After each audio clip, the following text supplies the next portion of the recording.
প্রথম কাজটি হলো আপনার সেটিংসে যেতে হবে। তাই উপরের দিকে স্ক্রল করুন এবং সেটিংস আইকন বা গিয়ার আকৃতির আইকনে চাপ দিন।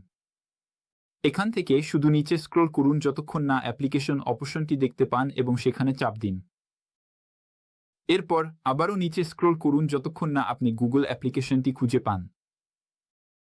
গুগল অ্যাপে যাওয়া একটু অদ্ভুত মনে হতে পারে, কিন্তু আপনি যদি গুগলে চাপ দেন, তারপর এখানে নোটিফিকেশনে যান, তাহলে গুগলে আবহাওয়া সংক্রান্ত কিছু নোটিফিকেশন দেখতে পাবেন। তাই একেবারে নিচে থাকা গুগলে কনফিগার করুন অপশনে চাপ দিন। এখন আপনি দেখতে পাবেন বর্তমান অবস্থান ব্যবহার করুন এবং আবহাওয়ার সতর্কতা, বর্তমান অবস্থা, আবহাওয়ার পূর্বাভাস এবং পাবলিক অ্যালার্ট।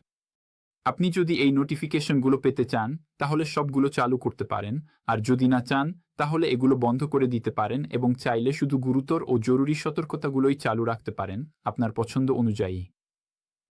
তবে আমি আপনাকে পরামর্শ দেব আবার একেবারে শুরুতে ফিরে যেতে। আর একবার আপনি একেবারে শুরুতে ফিরে গেলে আমরা উপরে বা নিচে স্ক্রল করব। চলুন দেখি এটা কোথায়। এই দেখুন নিরাপত্তা ও জরুরি, এখানে চাপ দিন এবং আপনি বিভিন্ন ধরনের জরুরি সতর্কতা দেখতে পারবেন। তাই আপনি এখানে একাধিক ধরনের সতর্কতা দেখতে পাবেন, যার মধ্যে ওয়্যারলেস জরুরি সতর্কতাও রয়েছে। এখানে চাপ দিন এবং আপনি দেখতে পাবেন চরম হুমকি, গুরুতর হুমকি এবং অ্যাম্বার সতর্কতার মতো জরুরি সতর্কতাগুলো। এগুলো মূলত আবহাওয়া সংক্রান্ত ঘটনা, যেমন ঘূর্ণিঝড়, টর্নেডো বা ভূমিকম্পের আগমন। আপনি চাইলে এই সতর্কতাগুলো চালু রাখতে পারেন, অথবা যদি আপনি এই ধরনের হুমকির সতর্কতা পেতে না চান, তাহলে এগুলো বন্ধ করে দিতে পারেন।